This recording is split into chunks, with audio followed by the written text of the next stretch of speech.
یو سړی ناست دی ترکان ده خو نیک سړی دی نیک اره باندې لګیا دی لرګي پرې کوي او عبرت یو قصه ده یو زمری پرې راغی چې زمری پرې راغی وي د زمري سره خبرې شروع کړل ترکان کاکا څه کوې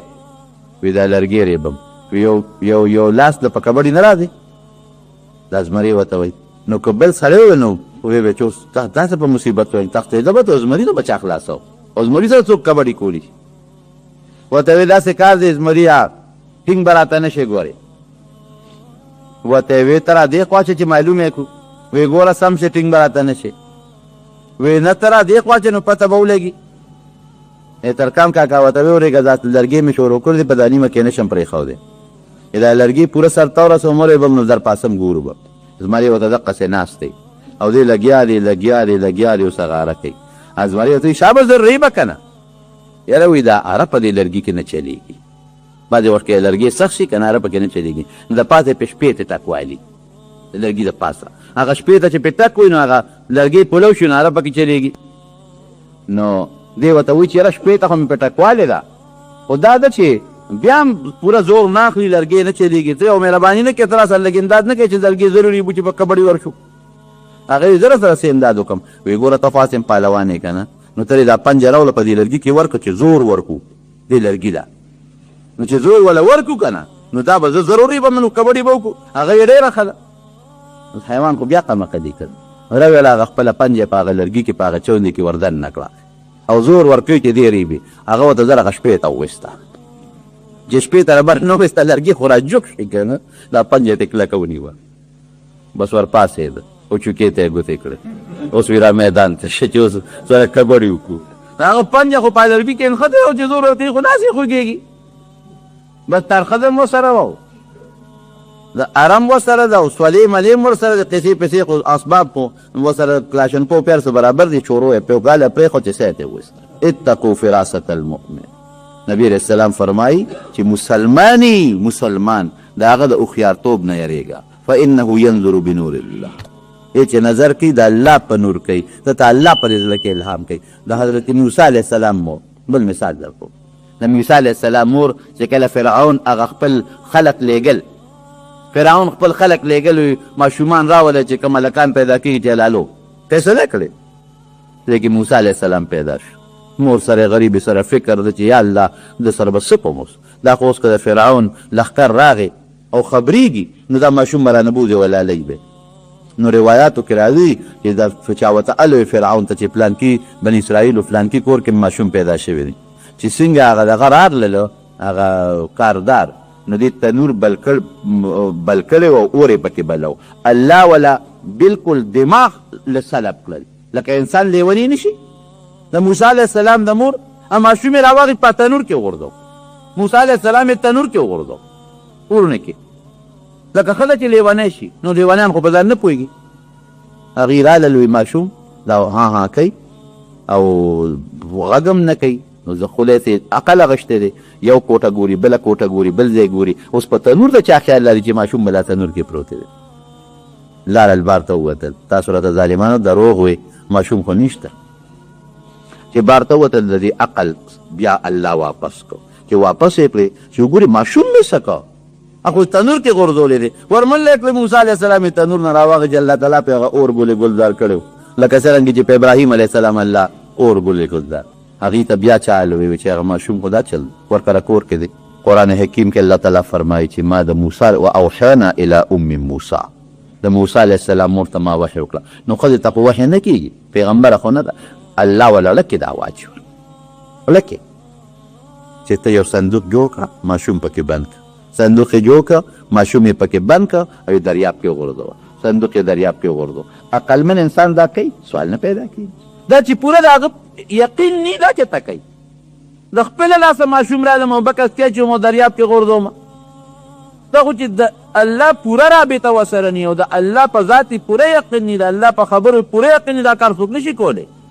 دا خو لکه د فرعون رانه یو پته نه لګي یو بیسي وکړه یو نسي وکړه حلال بیچ نه وکړي او کو وړي حلالي زما د سترګو نه پناه به حلالي او دا په خپل لاس اخلي په صندوق کې چې یو دریاب کې غورځي لیکن پروردګار څه چل کوي و ماشوم لور ته ویتلی صندوق سره د بچې یې څه چل به کېږي زما رضیږي هغه صندوق سر روانه وه، صندوق چپې وړو د فرعون محل ته وله بیله شوې وه او هغې محل ته صندوق ورسېد. هلته کې لګیا ده، د هغې وینځه ده، لونه دي، هغه وینځي دي، هغې لګیا دي لوبې کوي، صندوقونه دي اوچتې کو چې ویې کته پکې خشته ماشوم پروت دی. الله د فرعون کور ته ورسو. دشمنو په مستقبل کې د فرعون تربیت الله د فرعون د لاسه واخیست. دا د موسی علیه السلام د مور د زړه ته الله تعالی القا وکړه. والذین جاهدوا فینا لنهدینهم سبلنا وان الله لمع المحسنین. که د دین کار کې ته پریشانی راله، که د دنیا په کار کې ته پریشانی راله، او یاد دا وی چې زه هر کار ته لاس اچوم او لارې مې بندې دي، یاره کوم کار چې شروع کوم، کوم تجارت شروع کوم، تاوان دی، نو الله دې هیر کړی وي، الله دې هیر کړی وي. بس د الله تعالی ذات کې مشقت فکر شو، کوشش شروع کا، الله مه هیروه، الله یاد کا، مونځ ورله شروع کا، ذکر و اذکار کوه، لږ د شپې پاسه ورته لږ تلاوت شروع کا، او الله نه ته امداد وغواړه په دې خپلو کارونو کې. ته ګوره چې کار دې سمیږي او که دې نه سمیږي، ته ګوره چې ستا پریشانۍ ختمیږي او که پریشانۍ نه ختمیږي. ومن اعرض عن ذکری فان له معیشة ضنکا. قرآن کې الله فرمایي زمانه چې څوک غافله شو ژوند به یې تریخ کوم. زموږ ژوند تریخ دی که نه، الله رانه هېر. د مانځه په وخت کې دنیا پسې منډه، د اودس په وخت کې دنیا پسې منډه. هلکه د شپې به څوک پاسي، د بخور د شپې څوک پاسي. دا سار مونږ به څنګه کوم، وختي به پاسمه. دا سار چې د ډیوټي ده وختي به له منډه وی، دا پېښور ته چې سار وختي پلین کور ته ولاړې، نو دا د دنیا کار دپاره بیا خوب پرېږده، الله دپاره نه پرېږدي. زمارونو بس دا حل شو. څه قسمه پریشانی درته راله، الله ته ودرېږه، بس مونځ ورته کوه، ذکر و اذکار کوه، کوم کار دې بند دی، چا پسې مه ګرځه، او کوم شي ته لاس اچې او هغه در پسې راخیږي، هغه کارونه نه سمیږي، الله ته رجوع کا، الله یاد کا، د الله دین کې سوچ فکر وکړه، ذکر و اذکار وکړه، نفل شروع کړه، تهجد شروع کړه، ته ګوره چې کار دې سمیږي او که نه سمیږي. زمونږ په دې مسلمانانو دې وخت کې یو لوی مشکل راغلی، لوی امتحان دی زمارونو. بس وګوره سوات کې وګوره، په وزیرستان کې وګوره، په افغانستان کې وګوره، په عراق کې وګوره، او بیا دا نور ملکونه وپرېږدئ، خپل ملک ته به وګورو. مسلمان نن د الله تعالی په یو لوی امتحان کې ګیر دی، لوی امتحان کې په خدای یقین. او دا د یو سړی نه وي چې پلانکې ګیر ده، پلانکې ګیر، هر سړی ګیر دی، هر سړی ګیر دی، په مصیبت کې ګیر دی. ولې؟ الله نه مونږ لرې یو، الله ته مونږ نږدې شو او ځان هم الله ته نږدې کړو. ځکه لکه د فلسطین مثال اوس هم ورکوم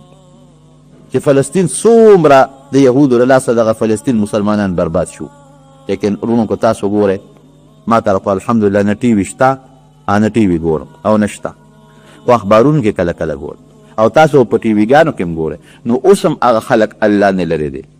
د هغې خلکو ښځې اوس هم د الله نه لرې دي، اوس هم د هغې پیغلې جینکۍ په پتلونونو کې ګرځي مسلمانانې، اوس هم هلته کې د مسلمانانو جینکۍ سرتور سر ګرځي، اوس هم هلته کې د مسلمانانو جینکۍ او هلکان یو ځای په سړکونو او په جلوسونو کې او په هوټلونو کې ګرځي. نو ګوره الله نه لرې والی شو که ومن اعرض عن ذکري فان له معیشة ضنکا. ژوند تریخ شو. ونحشره یوم القیامة اعما. د قیامت پر ورځ دی د دنیا ژوند دې تریخ دی، د قیامت پر ورځ بړانده پاسي د قبر نه. قال لما حشرتني اعما وقد كنت بصيرا. زه خو بصوي بینا هم په دنیا کې، دا ړوند دی ولې الله پاسولمه. وی اتا هلته زه یېر کړم، نن به زمانه ته یېر. غټ څیز دا دی چې مونږ الله یېر کړی دی، الله نه ځان لرې کړی دی. که مونږ الله یاد کو نو الله فرمایي، نبی علیه السلام حدیث قدسي دی چې ته الله ته یو لیش نږدې کېږي، الله درته یو ګز را نږدې کېږي. او که ته الله ته په ورو په قدمونو ورځې، الله تعالی په منډه راځي. نو مونږ الله یېر کړی دی.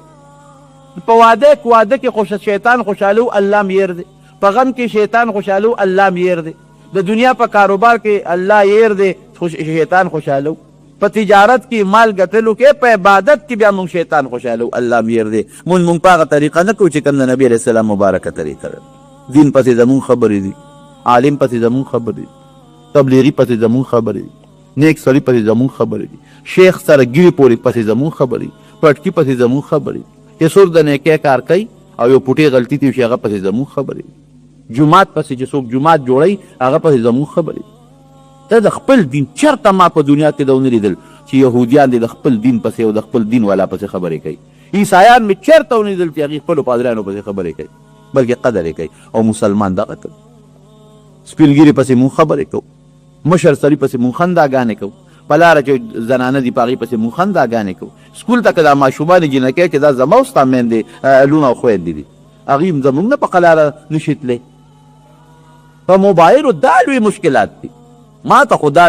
بار بار خلک وایي او ټلیفون هم راته کوي تپوس هم مسلې تپوس هم کوي او هسې هم راته وایي د دې کشر کول نه نن سبا په ټلیفون او په موبایلو باندې دا جینکۍ تنګې دي دا یو لوی مصیبت راغلی دی خدای دپاره ځان د الله نه مه لرې کوئ د خدای د قهر نه ویرېږئ د الله د غضب نه ویرېږئ د الله قهر او غضب که راغی ورې بیا به سره اوچو سره لاندن تباه او بربادي ورشئ سوات وګورئ دا نور ملکونه وګورئ نور ملکونه وګورئ دا زموږ وروڼه دي که نه پردي خو نه وي دا وزیرستان وګورئ دا افغانستان وګورئ که وطن جدا دی خو وروڼه زموږ دي مسلمانان د عراق وګورئ فلسطین وګورئ کشمیر وګورئ او بیا ګورئ چې دوو بچو منځ کې جګړه شي نو هوښیار سړی چا له ډب ورکوي پردي له نه ورکوي چا له ورکوي خپل له ورکوي نو الله دې خپلو لړو ورکوي سټارټینګ کړي او څه خو په داسې مصیبت باندې مونږ خدای پاک راګیر کړي و داسې بادشاه الله را نصیب کړی دی چې هغه خو په مصیبت اخته چال هم چل نه ورځي چې د دې بلا نه به خدای موږ سین خلاص کړي نه دې کوم الله تعالی په خیر او په خوشحالۍ باندې خلاص کړي نن هم ما ته چا سوال جواب وکړه چې په هغې کې چا ته دی په چوک کې څه جلوس دی او د مجلس عمل ملګري هم دي پکې او د نیشنل پارټۍ هم دي او نور ملګري هم دي پکې او هغې ته ووایه خلکو ته چې که څوک ځي نو دغه دی نه به ګاډې دي په دغه نه دې ډاګ نه مخامخ خو جلوسونو باندې کوم دی هغه دي خو مصیبت دی بلا نه په جلوس کېږي او نه په مظاهره کېږي ایوب خان پسې یو ځل وي چیني چور دی وی سلام علیکم هر څه یې پرېښودی خدای پاک دا دعا کوي چې الله یې زموږ د وطن د امریکې او د یهودیانو د ایجنټانو نه خلاص کړي حضرت امام مالک رحمت الله علیه یو ډېر لوی امام تیر شوی دی لوی عالم و محدث و مجتهد و فقیه او د رسول الله مبارک د کلي سره ډېر محبت او ډېره مینه وه حجونه یې ډېر کړي و ډېر کله ته راغلی و د بیت الله حج او عمرې یې کړې وې خو چې کله د اخیري ځل کې بوډا شو سپینګیري شو نو یې پله کې مې یو ارمان پیدا شو چېره ارمان که د اخیري عمر کې بیا لاړ شم او یو حج وکړم د حج ارمان یې له کې راغی بل طرف ته دا فیصله له کې کړې وه چې زما نه ستا د مدینې شریفې په ځمکه وکېږي چې زه مړ شم او د مدینې منورې په ځمکه کې دفن شم نبی علیه السلام مبارک فرمایي چې کم انسان دا خوښه کي چې زما د مدینې شریفې په ځمکه سوځي نو خو الله ته پته ده او دې د مدینې شریفې په ځمکه کې دفن شي او مړ شي او وي مسلمان د قیامت په ورځ به د دې انسان زه سفارش کوم دویم دا دی چې نبی علیه السلام کله د قبر مبارک نه پاسي د مدینې شریفې خلک به لښکري وی دا لښکر به راسره د قبرونو نه راپاسي چې څه منځې لاړ شو د مکې خلک به راغلي هغوی به هم د یو لښکر په شکل کې را رواني د مکې د قبرستان خلک نو دا ټول به یو ځای شي د حشر میدان ته به ځي د حساب کتاب نو د نبی علیه السلام مبارک خوره د مدینې شریفې خوره زما ورونو قیمتي خوره ده او دغه انسان ډېر نیکبخت انسان دی چې کوم انسان د رسول الله مبارک په ګوند کې وفات شي او د مدینې شریفې د رحمتونو په ځمکه کې ښخ شي نو د امام مالک رحمت الله علیه دا تمنا و د الله نه به سوال هم کوه چې خدای د مدینې په خوره مرګ راکړي او دلته ښخ شم نو د اخر وخت کې زړه کې دا سوچ هم راغی چې یاره حج له لاړ شم حجونه خو یې مخکې ډېر کړي دي خو د اخري تمنا وه بیا په زړه کې دا سوچ راغی یاره هسې نه د حج له لاړ شم په لاره مړ نه شم یا بل ځای مړ نه شم نو خو پیاده مزلې وې موټرې لارې خو نه وي هملته به ښخ شم نو هغه ارمان به مې پوره نه شي په دې سوچ کې دی چې که زما دا عمر ارمان ما ته معلوم وی چې زما دومره عمر دی او عمر مې زیات وي نو زه به حج له تللی وی اکه کم وي نه به تلم. په خوب کې رسول الله صلی الله علیه وسلم ولید وروڼو او حدیث پاک کې راځي نبی علیہ السلام فرمایي وی چا چې زه په خوب کې ولیدم زه رښتونی ولیدم. ولی ځکه شیطان زما په شکل نشي راتلی. خوب درې قسمه یو هغه خوبي چې د الله د طرف نه یو هغه خوبي چې شیطان څه وسوسې انسان ته په دې زړه کې ور واچوي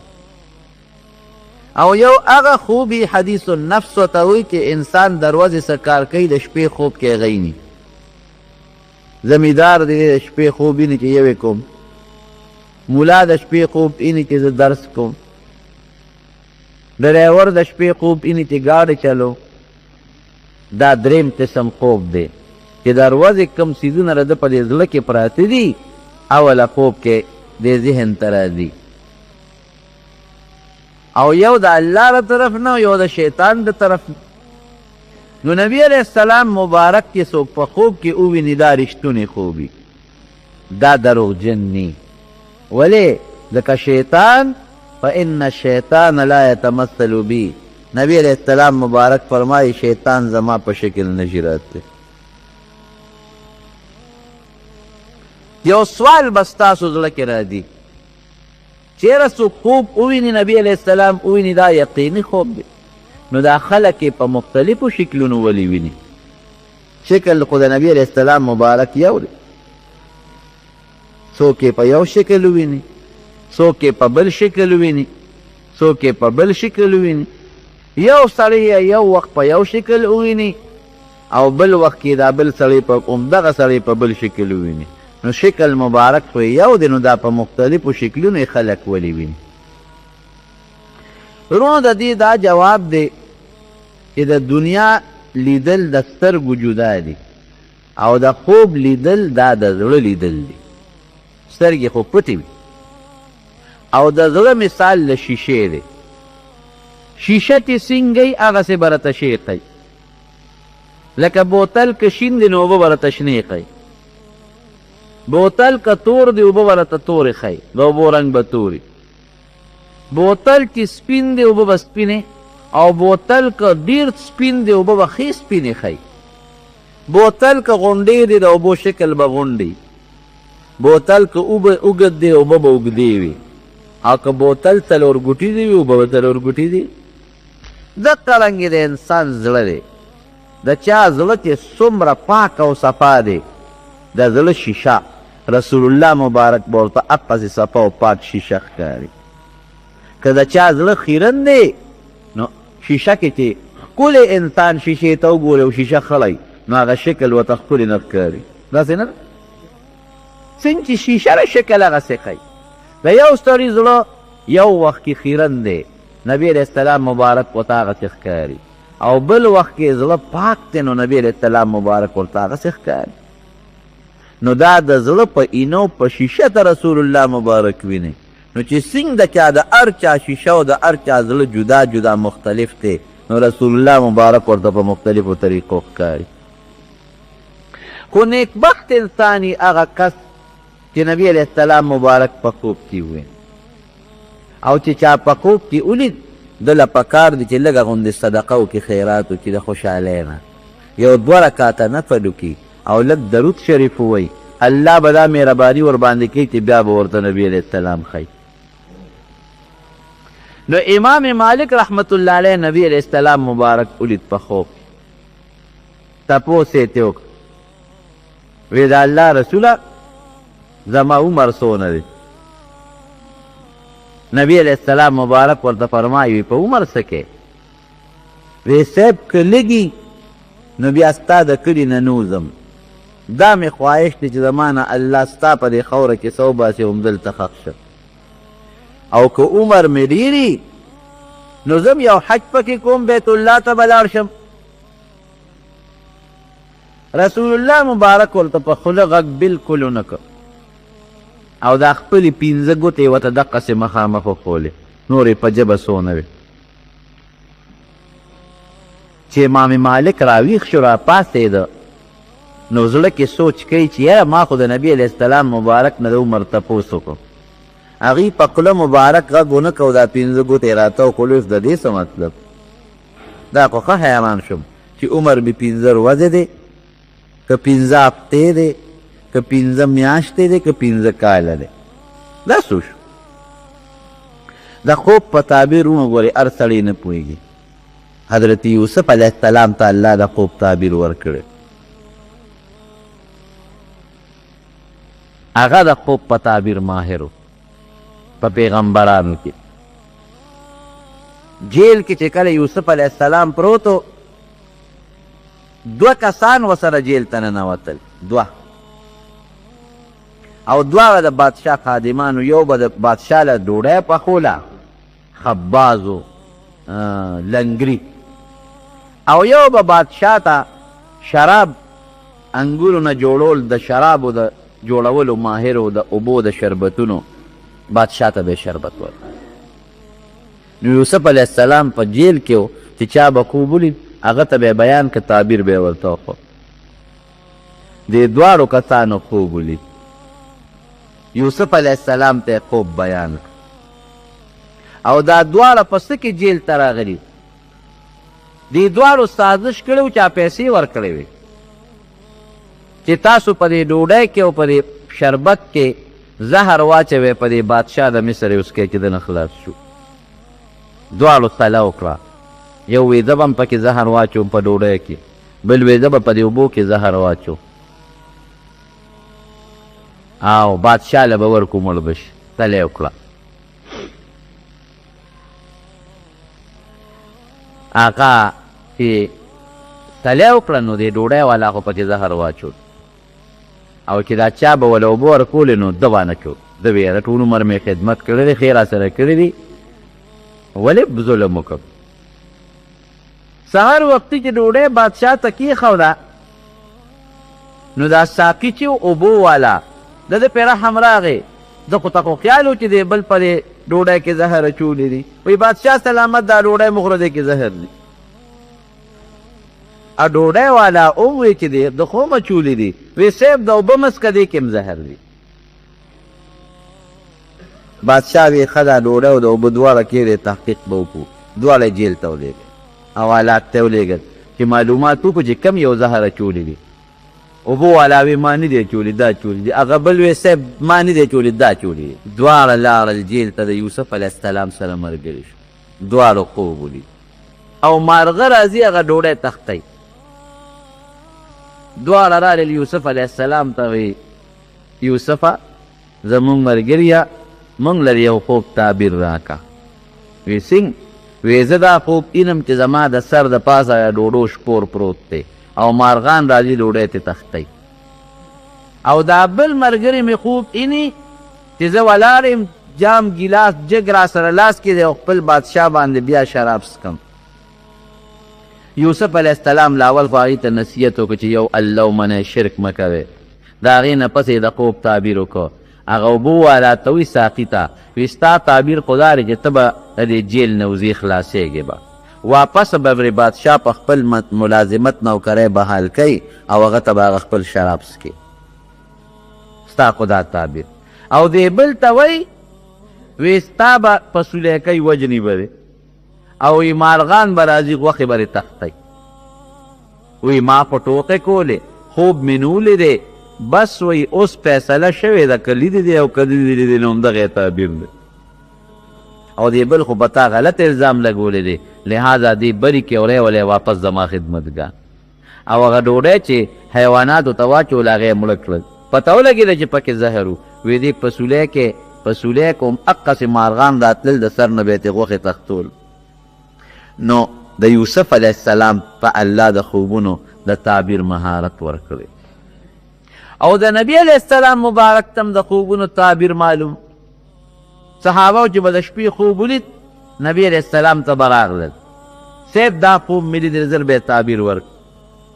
یو صحابي راغی وی د الله رسوله وی ستا دا ملګري مې ولیدل په کمیسونو کې د چا د سینې عمره کمیس د چا د بړې عمره کمیس د چا د کونډو عمره کمیس او عمر فاروق می اولید دومره اوږد کمیس و چې په ځمکه ورپسې راښکې شو. نبی علیه السلام وفرمایل دا دین دی دین، د عمر دین د ټولو نه زیات دی. لکه کمیس چې د سړي پرده راولي، دین او بیا اسلام دین ګورې د انسان پرده راولي. کمیس چې سړی د ګرمۍ د یخنۍ نه بچ ساتي، دین سړی د الله د قهر او د غضب نه بچ ساتي. کلیس کې سړی پټي د پاسه پې پروتي، دین هم د انسان د پاسه خور اور پروت دی پکې دننه دی. یا یو بل صحابي خوب اینی وی ما په خوب کې ولیدل چې سکل مې. نبی علیہ السلام مبارک وفرمایل دا علم دی، علم د انسان روحاني غذا او پی د انسان لومبی فطري غذا. پی چې څوک وویني نو امام مالک رحمت الله علیه یو سړی ولیږه چې ته لاړ شې ابن سیرین له او تپوس دې وکړه، خو زما نوم به ورته نه ښیې چې دا خوب چا لیدی دی. ځکه چې څوک نبي علیه السلام په خوب کې وویني ذکر یې په کار نه دی چې ما ولید. خپله لویي پکې د انسان او کبر راځي او د ځان پاکوالی پکې راځي. که داسې ضرورت پیښ شي نو ټیک ته ګنېړو ذکر یې په کار نه دی. وی زما نوم ورته ماخلق ورته ووایه چې دغسې یو خوب چا لیدی دی. سړی راغی ابن سیرین له، یو کتاب هم د ده د خوبونو تعبیر شته، خو هغه ګورې داسې پوره هغه ته منسوب نه دی، بالیقین دا د هغه کتاب نه دی، وروستو چا لیکلی دی. نو بعضې تعبیرات باندې سړی پوه شي چې صحیح دی او بعضې باندې سړی نه پوهېږي. 15 هفتې دی، 15 میاشتې یو که 15 کاله دی. ابن سیرین ورته وایي دا چا لیدی دی؟ وی صاحب هغه نوم نه ښیي. وی چې زما نوم به ورته نه ښیي. وی کوم ځای دا خوب لیدلی شوی دی؟ وی د مدینې شریفې په ځمکه لیدلی شوی دی. وی ما وپېژن، که تی نوم ښیې که نه ښیې ما وپېژن. وی څوک دی؟ وی مالک ابن انس، امام مالک رحمت الله علیه. تا څنګه وپېژن؟ وی دا خوب چې تر کوټې سړی نشي لیدی، دا ډېر لوی سړي لیدلی، دا علمي خوب دی او علمي جواب دی، دا رکوټې سړی نشي لیدی. او نن په مخ د ځمکه په مدینه شریفه کې د امام مالک نه لوی سړی بل نشته. معلومیږي دا چې دا خوب مغلی دی. ګرانو اوریدونکو، د شیخ الحدیث حضرت مولانا محمد ادریس صاحب په آواز د نور اسلامي واقعاتو او بیاناتو اوریدو دپاره زموږ اسلامي چینل ضرور سبسکرایب کړئ. واقعي ډېر لوی عالم و امام مالک صاحب، او د نبی علیه السلام د احادیثو مبارکو درس به یې کو. ټوله زندګي د نبی علیه السلام احادیثو ته وقف کړی و او دومره مینه وله ده په زړه کې د رسول الله مبارک زه درته نشم ویل. خلفای عباسیو کې یو بادشاه، یو گورنر او گورنر تحایف یې راوړل. امام مالک صاحب له جرګه راوسته، وی صاحب مونږ معافی له راغلي یو. گورنر یې راوست، دې معافي غواړي او مونږ بالکل معافي غواړو، غلطي شوې ده، مونږ معاف کا. امام مالک صاحب ورته وایي وی ما مخکې معاف کړی دی، ما لومبي وخت کې دا گورنر معاف کړی دی. وی مخکې دې څنګه معاف کو؟ وی دا گورنر د رسول الله مبارک نوسی دی، د هغه د خاندان دی، د هغه بچی دی. نو وی کروړه به لازمه وجود له نه وه رارسېدلې چې ما به ویله د نبي علیه السلام نوسی دی، ګورې ما ته نه ده رارسېدې، رسېدو نه مخکې مې مات کړې ده د نبي علیه السلام مبارک د مخه. دومره د هغه په زړه کې د نبي علیه السلام د هغه د خاندان عزت او قدر. نو وی ما وپېژن، که ته یې نوم وام نه غشنو ما وپېژن، خو تپوس دې وکړه چې اجازت درکړي د نوم د ښولو. دی بیا راغی، وی صاحب وپېژن. وی چې وپېژندم زه ټیک شوه. واپس دا سړی راغی ابن سیرین له، ورته یې وی لاړ شه امام مالک ته ووایه چې تا په خوب کې نبي علیه السلام ولید او تپوس دې ته وکړه چې زما څومره عمر دی، او هغوی درته دا خپلې 15 ګوتې وښولې. د دې مطلب دا نه دی چې دا عمر دی 15 دی یا 15 هفتې یا 15 میاشتې یا 15 کاله دی. دی یو آیات ته اشاره کړې ده، په هغې آیات کې 15 څیزونه دي. 5 لا یعلمهن الا الله. رسول الله مبارک درته فرمایي چې ای امام مالکه 15 څیزونه دي کې د علم یو الله سره دی، ګورې بل چا سره نشته. دا تپوس مه کوه. هغه زر کټ راوویست، سامان یې راوویست، لږ ساعت پس تیر مات شو، کوټه را پرېوت. څه موده پس والا بل سړی راغی، وی صاحب خوب اینم چې په کوټه کې د کټ لاندې مې اور بلیږي، هقسې خوب. ورته یې وی کټ دې اوچت کا او ځمکه وکنه او لالونه به پکې راوخېږي. چې کټ یې اوچت که ځمکې وکنیسته سره سره خشته خشته لالونه پکې راووتل. یو شاګرد ورته وایي ناشنا تعبیرونه کې مخکې ورځو کې بل سړی چې راغی نو هغه ته یو تعبیر ورکړ کوټۍ را پرېوته غرق شو او دله د بل تعبیر ورکړ کټ لاندې لالونه راوختل. دا څنګه چل؟ وی هغه سړي چې خوب لیدی او په اوړي کې لیدی او په اوړي کې خو په کوټه کې د کټ لاندې خوب د کوټې او د انسان د طبعې نښه ده. نو ما یې چې یاره اور یې په کوټه کې لیدی دی او اوړی دی دا کوټه را پرېوځي او دې سړي په ژمي کې خوب لیدی دی. نو په ژمي کې خو په کوټه کې چې سړی اور بلې خو دا د خدای لوی نعمت او رحمت دی او د اور شکل او د لال شکل یو برابر دی. نو زما زړه کې دغه تعبیر راغی. وره خوب کې زمانې لم دخلي، خوب کې مکان لم دخلي. جومات کې خوب وویني د هغې به یو شان تعبیري، بازار کې خوب وویني د هغې به بل شان تعبیري. نو په تعبیر پوهېدل د خوب اسان کار نه دی، ګران کار. دا ټیک ته چې د ګومان علم یې شته ګورې په دې ځان پوه کې. نبي علیه السلام یې ډېرې نښې ښولې. دجال به راځي دا یوه نښه ده، په ټوله دنیا به ګرځي. او مهدي به راځي ابه خلکو ته نیکي ښیي، دی بله نښه ده. زلزلې به په مخ د ځمکه راځي، دی بله نښه ده. خلک به د مور او پلار نافرمانه شي، دی بله نښه ده. د یار دوست به خیال ساتي او د مور او پلار به عزت نه کوي، دی بله نښه ده. د قوم او د کلو مشران به رزیلان شي، دی بله نښه ده. عزت به د انسان د علم او د عبادت د وجې نه نه کېږي، د یرې د وجې نه به کېږي. کم چې عالم دی او کم پوه انسان دی د هغه به خلق قدر نه کوي، او کم چې د طاقت او د بدماشۍ خاوند دی د هغه به خلق قدر شروع کړي. مشري به د ښځو لاس ته لاړه شي، دی بله نښه ده. ښځې به مشرانې شي، ښځې به د کورونو نه بار ته وځي، دی بله نښه ده. ګورئ دې نښو ته او د نبي علیه السلام مبارک وینا ته قسم دی 1400 کاله مخکې چې څه فرمایلي دي چې ګورئ لکه د شیشې راته ښکاره ښکاري. د ښځو جامې به نری شي، داسې نری به شي چې وجود به یې دننه ښکاري. نو هغه زمانه کې خو دا نری جامې نه وې، نو صحابو ته به دا خبره ناشنا لګېده. وی صاحب جامې به یې اغوستي بربندې به ګرځي، دا به څنګه وی داسې جامې به چې دننه به یې وجودونه ښکاري. اوس خو د هغه جامو نه علاوه په د اخباراتو او رسالو کې تصویرونه کله کله انسان د رزم نه تیر شي. اوس خو جامې هم ښځو نیمې کړي دي، مټې ښکاري،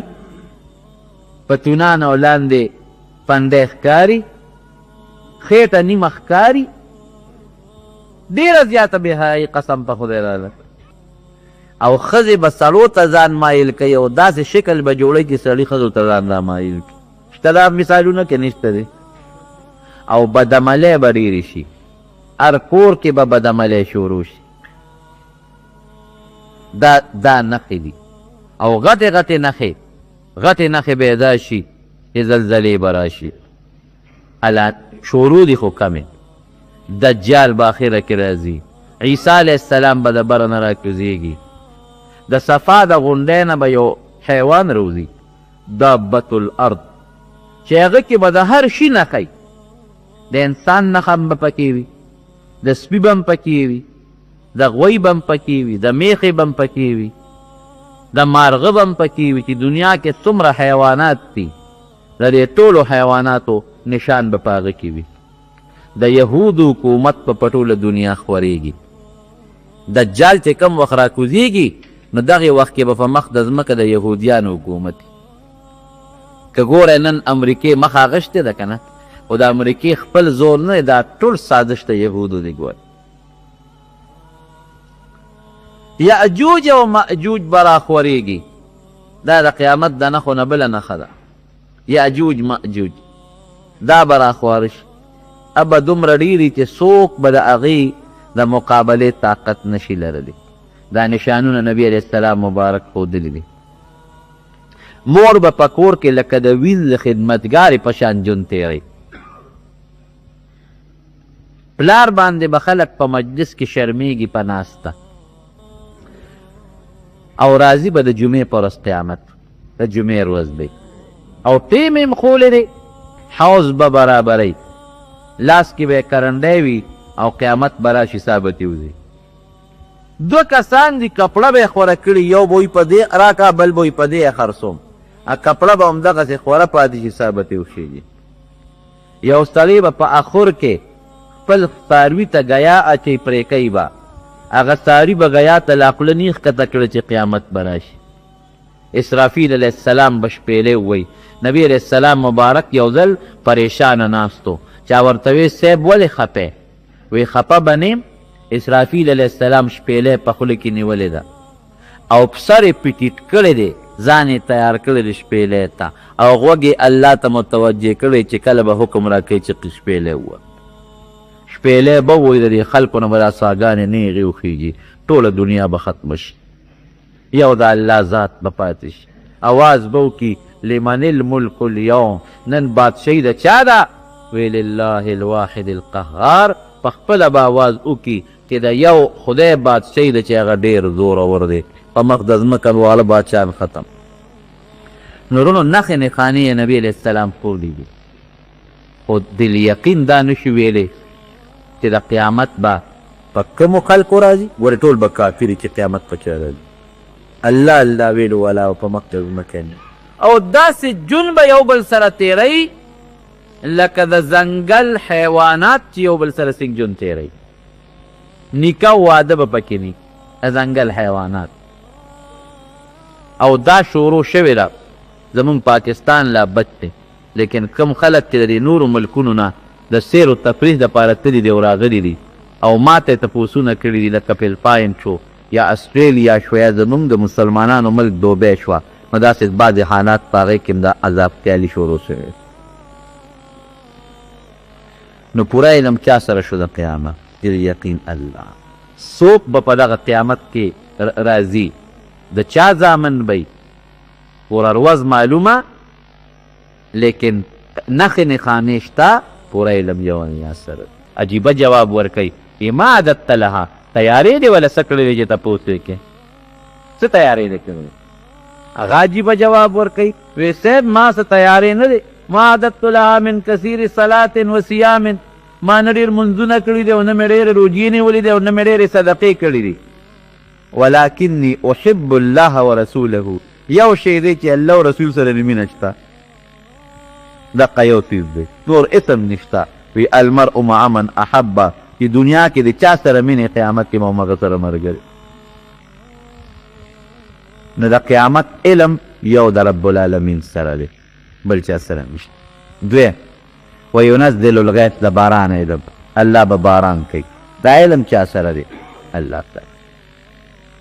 د دې هم نښې نښانې شته. د ګمان علم د دې هم ګوره الله انسان ته ورکړی دی، خو د ګمان د حده پورې. ورېځ راشي، دلس بلس شروع شي او باران شروع شي، ته لکه باران پوه شو. د په شکال میاشت ده او په شکال کې بارانونه کېږي، باران وشو. ریډیو کې اعلان وشي پلانکې ورځ باندې به باران کېږي، هغوی د دې نښو نه معلوموي چې ورېځ نن مثلا په افغانستان کې ده او دا د باران ورېځ ده او د هوا رخ پاکستان ته دی او دا هوا په دومره تیزۍ کې د ورېځ په منډکۍ ځغلی نو په دومره ګینټو کې به دا پېښور ته راورسي، دلته به باران وشي. دا د هغې یو ګمان دی، د هوا د رخ نه اندازه لګوي. ډېر کله تغییر مو وایي چې باران به کېږي و نه شي، هېڅ قسمه ورېځ نه په پاکستان، افغانستان، ایران کې ورېځ پته نه لګي. ویلی شي چې باران به کله کېږي؟ نه شي ویلی. او څونه به کېږي او فایده به رتی که تاوان به رتی او کله به ودرېږي؟ دا پوره د یقین علم ما سوا د رب العالمین نه بل چاته نه. رسول الله مبارک په منبر د جمعې پر ورځ ناست و، یو صحابي ورته ودرېد، وی د الله رسوله قحط دی، ډېر زیات قحط، بارانونه نشته، لکه اوس چې څنګه باران نشته، الله یې د رحم باران قحط دی، څاروي په لاره نشي تللی ځکه چې ګیاګانې نشته، غله نشته. د الله رسول دقسې یو سړی جمعې په منځ کې ودرېد، د الله نه سوال وکړه چې الله باران وکړي. نبي کریم صلی الله علیه وسلم مبارک لا پوچت کړ، یا الله په موږ باران وکړي، ښه مور باران را باندې وکړي او الله دا وطن تیراب کړي. او دونه خشته دعوه وکړه، وی خدایا دا حیوانات او دا میږي او دا څاروي دې سیراب کړه، الله دا اونې بوټي دې سیراب کړه. صحابي وي وی قسم دې که په اسمان کې د وریځې نښه په ښکارېده داسې نور و چې دا ملک یې سوځو خو چې نبي علیه السلام دعا څنګه وکړله نو یو رکوټې غوندې د اشرفۍ برابر په اسمان کې یو ټک د وریځ راښکاره شو ناګانه خوره شوه مدینه منوره ټوله ګیره کړه او لا نبي علیه السلام مبارک تقریر نو خلاص کړه چې باران شروع شو لارې د خټو ډکې شوې او مسافرو ته تکلیف تې لارې ټولې بندې شوې د الله نه سوال وکړه چې الله دا باران بند کړي رسول الله مبارک لاس اوچت کړه اللهم حوالینا ولا علینا یا الله په مونږ یې بند کې او ګیر چاپېره په دې غرونو په دې غونډو او په دې صحراګانو باندې پروردګاره ووری وی نبي علیه السلام مبارک لاس نو ښکته کړي چې هغه وریځ د مدینې شریفې نه داسې اقوا شوه لکه چې د انسان په سر تاج پروتي او دا سر یې پکې ښکاري حدیث کې راځي مدینه منوره کې نور شو مکمل او ډېر چاپېره وریځ وه او په غرونو او په غونډو په دشتونو او په بیابانونو باندې بارانونه کېده دا خو معجزه د نبي کریم صلی الله علیه وسلم یو بله موقع کې هم ته چا سوال وکړې د الله رسوله قحط د دوه وکړه الله باران کی نو بار ته وده کړي او هلته یې سوال وکړو او بالکل شین اسمان ورو نو چې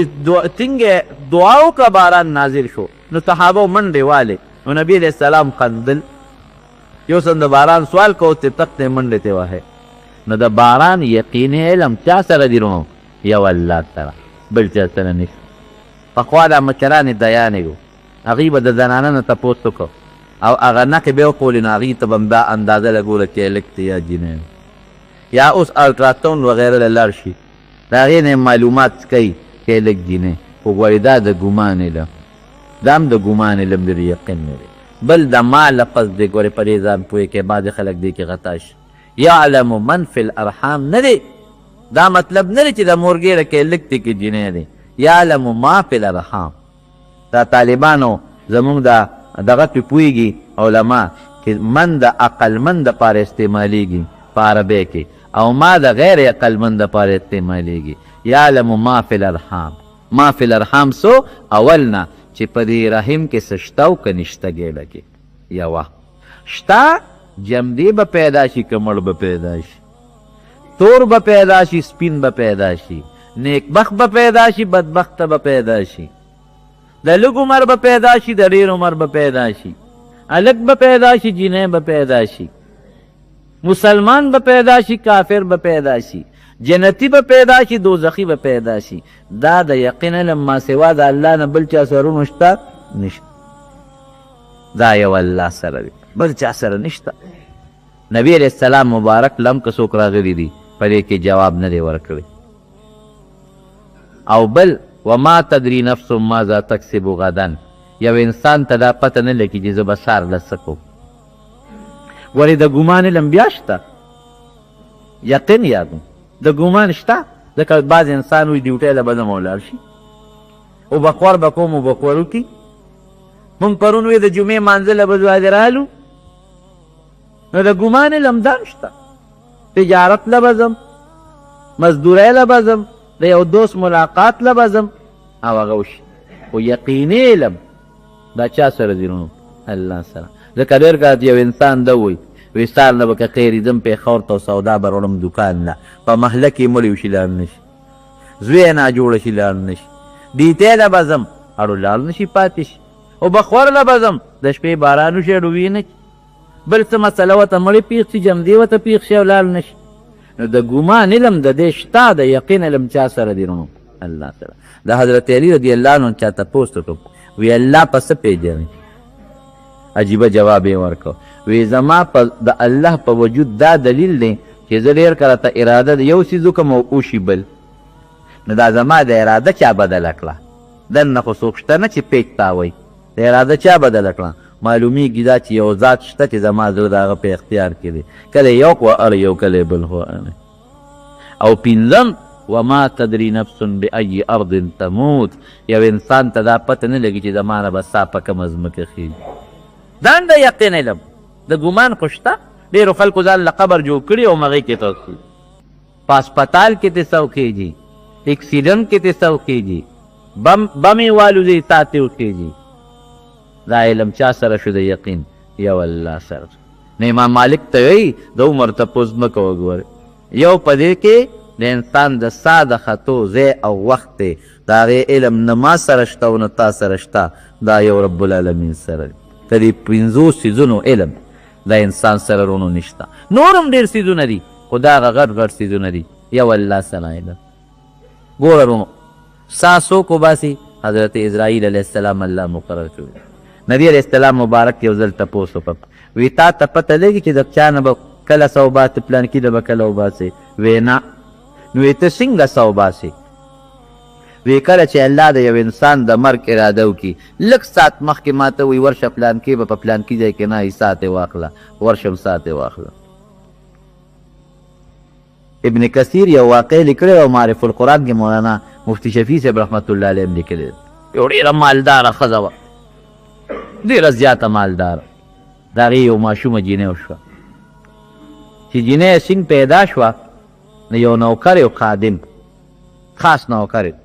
هغه نوکر ته وایي وی لاړ شه شابه